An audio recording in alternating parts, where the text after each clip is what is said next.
नमस्कार साथियों, 10वीं कक्षा हिंदी विषय के अंतर्गत काव्य खंड का पहला पाठ साखी, जिसके कवि हैं कबीरदास जी। तो आइए चलते हैं। पाठ पढ़ने से पहले कवि परिचय के अंतर्गत कबीरदास के बारे में जानकारी प्राप्त कर लेते। कबीरदास जी का जन्म 1398 में काशी में हुआ माना जाता है। ये रामानंद के शिष्य थे और इनकी मृत्यु हुई 1518 में। इस तरह से ये 120 वर्ष तक जीवित रहे। जीवन के अंतिम कुछ वर्ष इन्होंने मगहर में बिताए और फिर मगहर में ही इनकी मृत्यु हुई। कबीर की भाषा को पचमेल खिचड़ी कहा जाता है। कबीर की भाषा को सधुकड़ी भी कहा जाता है और ये साखी है, वस्तुतः एक दोहा छंद है जिसका लक्षण है 13 और 11 मात्राओं के विश्राम पर कुल 24 मात्राएं होती हैं और अंत में जगड़ होता है। तो ये साखी के संदर्भ में है साथियों। साखी शब्द साक्षी शब्द का ही तद्भव रूप है। साक्षी मतलब साक्ष्य, सबूत, प्रूफ, जिसका अर्थ होता है प्रत्यक्ष ज्ञान। उस जमाने में गुरु अपने शिष्य को प्रत्यक्ष ज्ञान प्रदान करता था, इसलिए संत संप्रदाय में अनुभव ज्ञान को ज़्यादा महत्व दिया गया, न कि शास्त्रीय ज्ञान को। तो इसलिए प्रस्तुत दोहे साखी में कबीर ने जीवनोपयोगी, जीवन में काम आने वाली जो महत्वपूर्ण दोहे साखी के रूप में प्रस्तुत किए हैं। उसमें देखिए, पहला दोहा है साखी का, जो लोगों के वाणी के संबंध में है, क्योंकि सबसे ज़्यादा प्रभावित करता है वाणी का प्रभाव। व्यक्ति को ज़्यादा प्रभावित करता है मनुष्य की बोली। हम बोली अच्छा नहीं है तो मनुष्य की सुंदरता बेकार होती है। इसीलिए कहा जाता है ना, बातन हाथी पाइए बातन हाथी पाँव। यदि व्यक्ति अच्छा बात करता है तो इसको इनाम में उस जमाने में प्राचीन काल में हाथी मिल जाता था, और यदि बात ऐसा कर दिया कि अच्छा नहीं लगा तो उसको हाथी के पैरों तले कुचलवा के मरवा दिया जाता है। तो वाणी महत्वपूर्ण होती है। वाणी उस तीर के समान होती है जो एक बार निकल जाने के बाद वापस नहीं होती साथियों। तो इसलिए हमें कैसे लोगों से व्यवहार करना चाहिए, वर्ताव करना चाहिए, बोलना चाहिए, उसी पर ही आधारित है हमारा कबीरदास जी का पहला साखी, पहला दोहा। आइए चलते हैं दोहे की ओर। ऐसी वाणी बोलिए मन का आपा खोए, अपना तन शीतल करे और न को सुख होए कबीरा, और न को सुख होए। देखिए कबीरदास जी बोलते, ऐसी वाणी बोलिए। व्यक्ति को ऐसे वचन बोलना चाहिए, ऐसी मीठी वाणी बोलनी चाहिए जिससे अपने मन का आपा या अपने मन का अहंकार दूर हो जाना चाहिए। अहंकार रहित मीठी वाणी बोलना चाहिए व्यक्ति को। इससे क्या होता है, अपना तन शीतल करे औरन को सुख होई। मीठी वाणी बोलने से, अहंकार रहित वाणी बोलने से व्यक्ति का शरीर है वह शीतलता प्राप्त होती है, व्यक्ति के मन को शांति प्राप्त होता है, ठंडकता होता है, और औरन को सुख होई, दूसरों को भी, सुनने वाले को भी सुख प्राप्त होता है, उसके मन को शांति प्राप्त होता है। इसीलिए व्यक्ति को हमेशा अहंकार से मुक्त होकर के मीठे वचन का प्रयोग करना चाहिए, ताकि बोलने में हमारे शरीर को शीतलता प्राप्त हो, सुनने वाले को भी सुख और शांति प्राप्त हो। तो ये रहा पहले दोहे का अर्थ। चलते हैं दूसरे की ओर।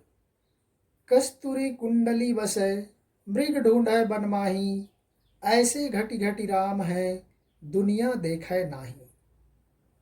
देखिए कबीरदास जी बता रहे हैं कस्तूरी कुंडली बसे, ईश्वर की व्यापकता के बारे में बता रहे हैं। कबीरदास जी बोलते कि ईश्वर सर्वत्र व्याप्त है, मौको कहाँ ढूंढे रे बंदे, मैं तो तेरे पास में, ना मैं मंदिर ना मैं मस्जिद ना काबे कैलाश में, खोजी होए तो तुरते मिला पल भर की तलाश में, कहे कबीर सुनो भाई साधु सब सांसों की श्वास में। कबीरदास जी मानते ईश्वर सर्वव्यापक है। तो यहाँ पर उदाहरण दिया है, देखो मृगा का। कस्तूरी कुंडली बसे, कस्तूरी एक सुगंधित पदार्थ है। वो कुंडली मतलब नाभि, जो मनुष्य के पेट में होता है नाभि, उसको बोलते कुंडली। बसे वह रहता है कहाँ, मृगा की। मृगा की नाभि में ही वह सुगंधित पदार्थ कस्तूरी पाया जाता है। वह सेंटेड होता है, औषधियों में प्रयोग होता है, बहुत ही मूल्यवान चीज माना जाता है। लेकिन उस हिरण को मालूम नहीं होता, ये जो हिरण होता है इसके नाभि में ही वह कस्तूरी पाई जाती है, उसके पेट में। लेकिन वो जो सुगंध निकलते रहता है, वो सुगंध को वह पता नहीं कर पाता, इसलिए वह मृग ढूंढे बन माही, सारे जंगलों में खोजता फिरता है, ढूंढते फिरता है जंगल में। जहां भी जाता है वो कस्तूरी की सुगंध वहां पर उसको प्राप्त होता है। तब वह उसको ढूंढते ढूंढते थक जाता है, पता नहीं चलता। उसी तरह से ऐसे घटी घटी राम है, दुनिया देखे नाही। उसी तरह से ईश्वर हैं जो सर्वत्र व्याप्त होते, कण कण में व्याप्त होते, हर जगह व्याप्त होते, लेकिन संसार के लोग उसको देख नहीं पाते। और वे मंदिर में, मस्जिद में, गुरुद्वारे में, चर्च में, तीर्थ में, पूजा पाठ में, कर्म कांड में ईश्वर को ढूंढते रहते हैं।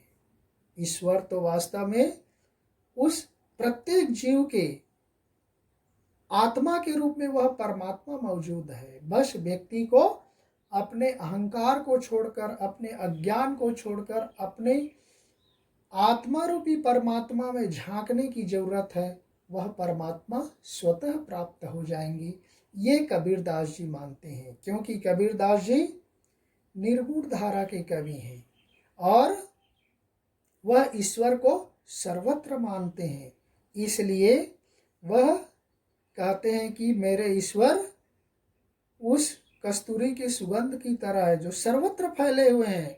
लेकिन जैसे मृगा उस सुगंध को ढूंढते रहता है, उसको नहीं मिलता, पता नहीं चलता, उसी तरह से संसार के लोग हैं उस राम रूपी कस्तूरी को ढूंढते रहते, लेकिन उसको संसार में कहीं राम मिलता नहीं है, क्योंकि वह राम के बारे में अनजान है। जैसे उस कस्तूरी के बारे में मृगा अनजान है, वह हिरण अनजान है। तो इस तरह से ईश्वर की सर्वव्यापकता के बारे में कवि ने यहाँ पर वर्णन किया है। चलते हैं तीसरे पद दोहे की ओर।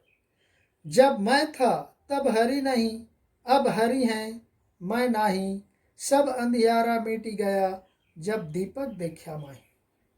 देखिए कबीरदास जी बोल रहे हैं, जब मैं था तब हरि नहीं। जब वह बोलते, मैं का मतलब होता है अहंकार, शब्दार्थ में भी आप देख सकते, और हरि मतलब ईश्वर। यहाँ पर हमने शिव जी का चित्र लगा दिया। देखिए जहाँ पर अहंकार होता है वहाँ पे ईश्वर नहीं होता, और जहाँ पे ईश्वर होता है वहाँ पर अहंकार नहीं होता। दोनों एक साथ नहीं हो सकते। जैसे कि दिन और रात एक साथ नहीं हो सकते, रात्रि और सूर्य एक साथ नहीं हो सकते, क्योंकि जहाँ पर सूर्य होगा वहाँ पर दिन हो जाएगा, जहाँ पर अहम होगा, ईगो होगा, वहाँ पर सूर्य नहीं हो सकता, ईश्वर नहीं हो सकता। अब हरि है, मैं नहीं। अब वहाँ पर ईश्वर आ गए हैं। ईश्वर आ गया तो वहाँ पर अहंकार नहीं होता, ईगो नहीं होता, वह अहम का भाव नहीं होता। सब अंधियारा मिट गया जब दीपक देखा माही। वहाँ पर देखिए दीपक, सारे मन के अंधकार दूर हो जाता है। कब? जब वह दीपक रूपी ज्ञान की प्राप्ति होता है। यहाँ पर दीपक ज्ञान का प्रतीक है, अंधियारा अज्ञान का प्रतीक है। जब व्यक्ति को ज्ञान रूपी दीपक की रोशनी प्राप्त हो जाती है, तब मन के सारे अहंकार, सारे अंधकार, सारा अज्ञान अपने आप दूर होता है। जैसे रात्रि के समय बिजली चले जाने पर हम दीपक जला देते हैं, कैंडल जला देते हैं, उस कैंडल की रोशनी से अंधकार दूर हो जाता है। उसी तरह से ज्ञान रूपी दीपक से हमारे मन के अज्ञान रूपी अंधकार, वह अहंकार रूपी अंधकार अपने आप दूर हो जाता है। तो इस तरह से साथियों, वह ईश्वर उसी तरह से हैं जैसे दीपक की तरह, जैसे कि उस मृगा के कस्तूरी की तरह जो सर्वत्र मौजूद होते हैं और लोगों को दिखाई नहीं देते, और उस प्रकाश की तरह, उस दीपक की तरह है जो व्यक्ति के मन में जब वह प्रकाश पहुंच जाता है तो मन के सारे दुर्विकार, सारे अहंकार, सारे अज्ञान, तरह तरह की जो शंकाएं हैं, डाउट्स हैं, वो अपने आप समाप्त हो जाते हैं। तो साथियों, हम यहीं पर इसको समाप्त करते हैं। आप इसको ध्यान से देख लेना, परीक्षा की दृष्टि से भी यह बहुत महत्वपूर्ण है। धन्यवाद। जय हिंद।